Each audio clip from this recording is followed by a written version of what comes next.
All right, so a lot of people have these battery backups. They call them solar generators. What is a solar generator? This sun is a solar generator. Anyway, I digress. People have these battery banks, and then they get solar panels for them. There's tons of brands. You see them everywhere, and you see them all over YouTube. I've always wanted one. I thought they were kind of neat. I thought they'd be great for camping and other stuff. So I went ahead and ordered one. I paid full price for this. I did not get a discount, did not get it for free. I saw this EcoFlow brand shown off on other YouTube channels in the past few weeks because it looks like they were launching their new biggest, baddest, best battery. I didn't get that one. I don't have that kind of money.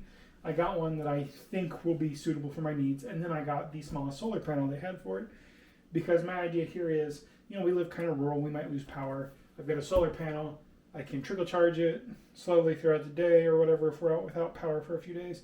And I can still charge, my phone, or if we want to watch some movies on a laptop or something to kill time, we can do that. We can not have to worry about having power because we'll be able to charge the laptop a few times.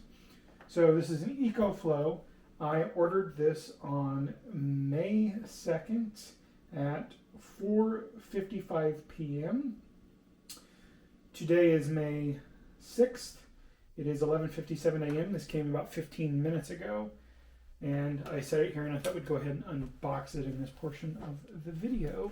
Get over here and get my jerry rig everything clear box knife. Pretty cool.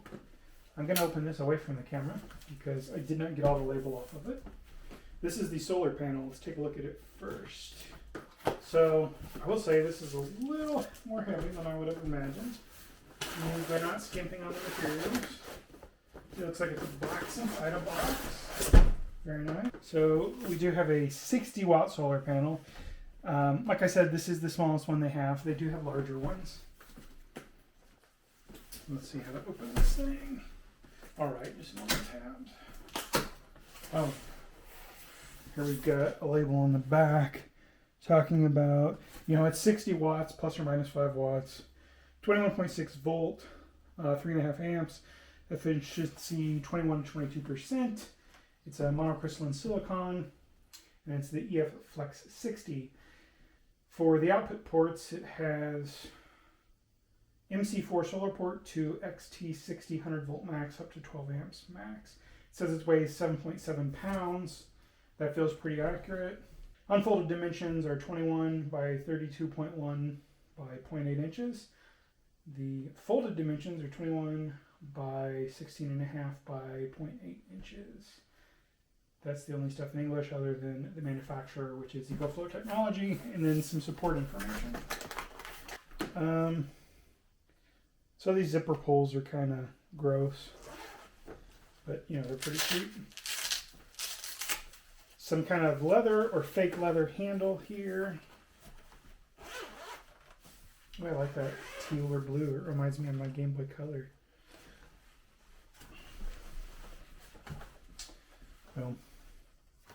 Oh, that doesn't unzip over there all right.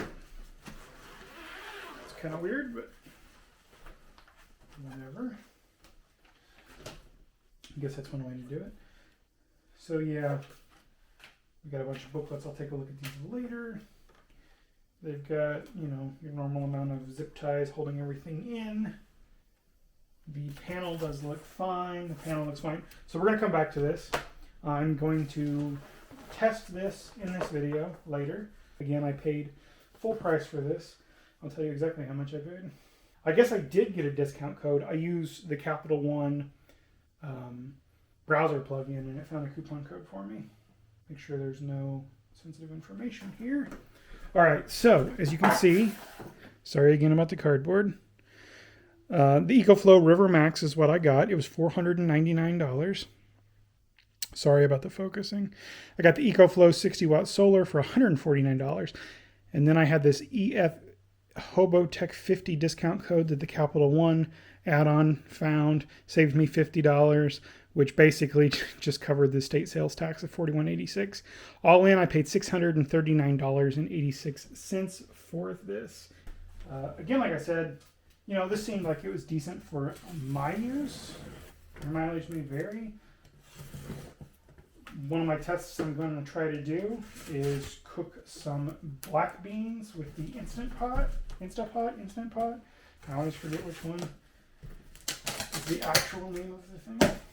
Normally thick cardboard like this I like to use in the garden, but I think I'm going to pass on that one.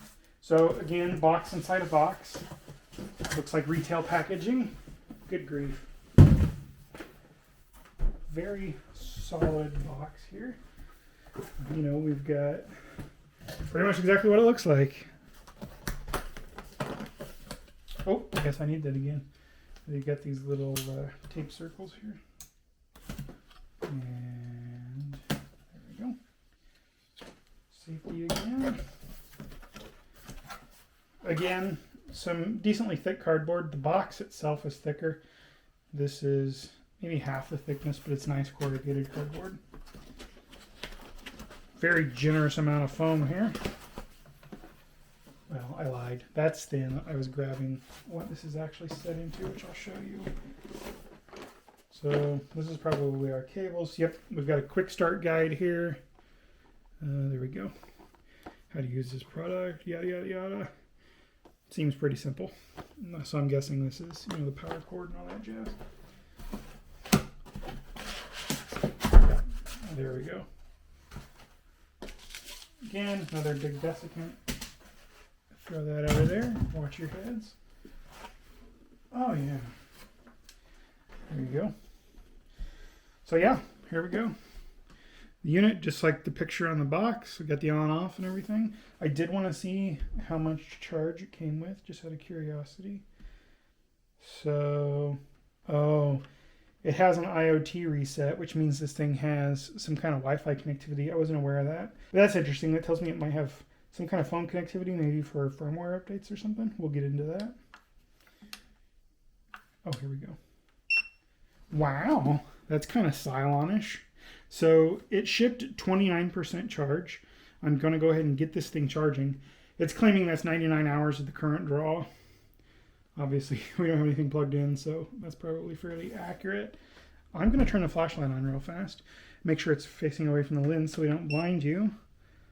Wow, that's pretty bright. Just the reflection off my hand is actually making my eyes hurt a little. Be wary of light here. See? Pretty decent flashlight. 15 feet across the room I can see it reflecting off stuff in the dark living room. Oh wow, that wasn't even the brightest setting. It starts on the low setting, goes to the bright setting, goes to strobe, and then goes off. I'm not a fan of that beep. This handle feels extremely solid. We do have a fan over here on the side where we have our plugs, and it's got a nice little cavity for your ground prong, so you can plug stuff in that has a ground. Obviously it won't be grounded, but there is the space for it. You have another button for your AC power on and off.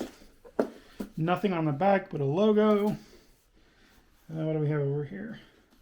So they have an extreme charge port, and then the solar AC input, and then an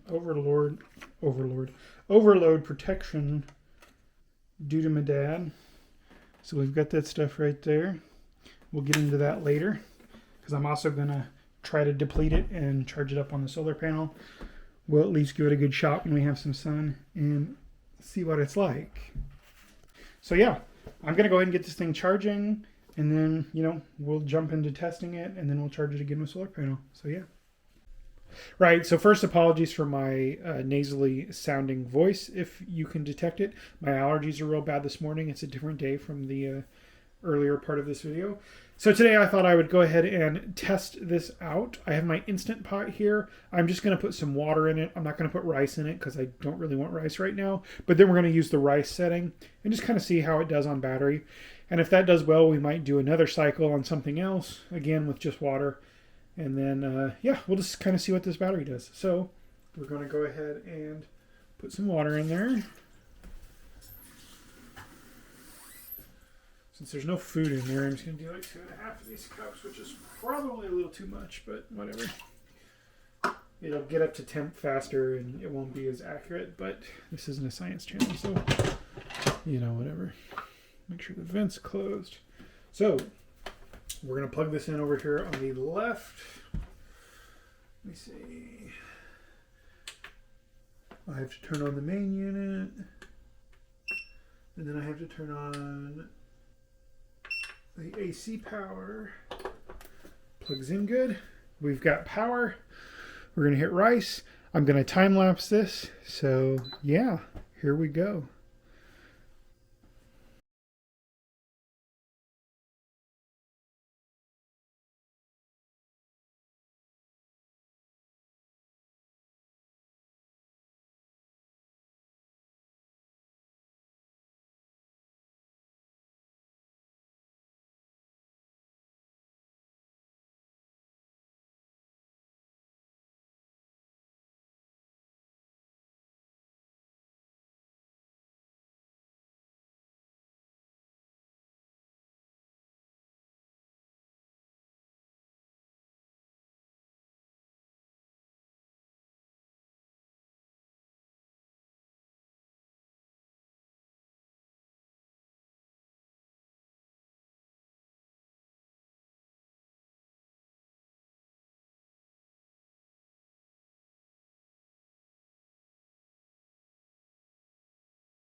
All right, so that's actually pretty good. Obviously, there's not rice in here. That would have affected the temperature a little, but I would imagine it would be, plus or minus 2% of the battery. To use the rice setting on this Instapot, we used 50% of the battery exactly. I didn't stand in here the whole time because this is at 31 minutes before I put it on, an accelerated speed. That said, I saw it doing like 630, 650 watts. That sounds about right for what this battery is. I will say that, because it did pull down fast, the fan ran almost the entire time. And there is definitely some warmth over here. That said, as soon as it stops drawing power for any reason, it will go ahead and turn the fan off relatively quick. This could continue running for a while and it would occasionally heat up just a little to keep the rice warm. But at this point, I could unplug this and it's still under pressure, so I would still be able to cook for a little while if I thought, the rice might need a little bit more. So that's cool. I'm going to go ahead and stop this. Since we're at 50%, I'm going to go ahead and use this now as our place to start charging. And then once the sun's up, we'll get this out on the patio back here, which is south facing. We get the sun pretty good right here on the patio for a few hours. Get that solar panel propped up, and I'll leave this inside the patio if the cable allows that. And yeah, we'll get some testing going starting at 49%. All right, the time is 10:13 a.m. I've just plugged the unit in. The panels are here. They are getting fairly equal sun. Because of the fold, you can't get a great angle. The sun is right up here. I mean, this is pretty much what you would be doing in real life, propping it against something. I could lay it flat, but the sun's not overhead right now, so this is probably, realistic. You get the positive and negative, which go to another cable. That cable goes into the thing. You can't see it very well, but it's showing 43 watts in, 49% with 4 hours to go. We'll come back and check it shortly. Yeah, I'm going to leave the panels like that. I'm not going to try to get an optimal condition. This is pretty indicative of what a real life scenario would be, propped against something. So yeah, we'll be back in a little bit. So just doing a quick update here. There are some clouds in the sky, so it keeps wiffle-waffling around. I think the wind moved it a little too, so I put another pot there to try to hold it. But it's just so hard to see the display. Like, it does not want you to be able to see it. Okay, there we go. So we're We're pulling 53 watts right now. And then we're at 55%. It's claiming 3 hours left. And it is 10:56 a.m. So we'll come back in another half hour or so and give it another look, and then I'll probably just call it there because I don't need to charge it on the sun right now. So yeah, we're pulling 50 watts now, and remember this panel's only rated for 60 watts. So, you know, I'd say it's decent quality. I mean, obviously I could make the angling a little bit better and stuff for the one side, the left side of the panel, but we're at 59% and, you know, 50 watt an hour. And it's 11:27. So I'm just going to call it here. You guys have a pretty good idea of what it's going to do. So yeah, like I could run it up to 100, but I just don't see the need. You know, I'd like to take the panel in so I don't have to worry about like a bird pooping on it or something. Now I know that the panel's going to work fairly well as long as there's, you know, not too many clouds in the sky. Like I said, there are a couple of clouds, but there's not been any appreciable cloud cover, and it's doing 50. And I'll show you how the panel's configured again. And I could probably squeeze another 5 watts out of it with fiddling with it if I was camping or something. But, you know, I'm in here trying to get some work done, doing some stuff around the house, and 50 watts is great. If this was ever in some situation where I had to rely on the sun to charge it, I mean, it might take all day to recharge it from from empty, but, you know, if I'm in a situation like that, I'm not going to be pulling a whole lot of power off this, just trying to keep, like, devices charged and stuff anyway. Maybe cook on it, like, if the world comes to an end and whatever. But, yeah, pretty happy with it. Obviously, you can get more panels.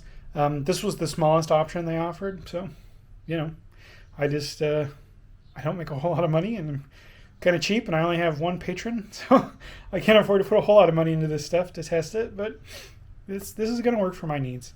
I would definitely buy it again. So here, let me show you how the panel's configured again. So as you can see, you know, it's off at an angle, and the sun is still not overhead. The sun is right up there. So obviously how it's folded here is less than ideal. This is probably a little less than ideal, but that one's more off angle. So yeah, I could realistically get a few more watts. Anyway, yeah, I'd definitely buy this thing again. The EcoFlow battery bank and solar panel. I might even get a bigger one, you know, if I had the need for it. I don't. I might use this to use the electric chainsaw where I can't reach an extension cord because the wattage will work fine. And I'll need to do that like once and ever. So yeah, I would recommend this.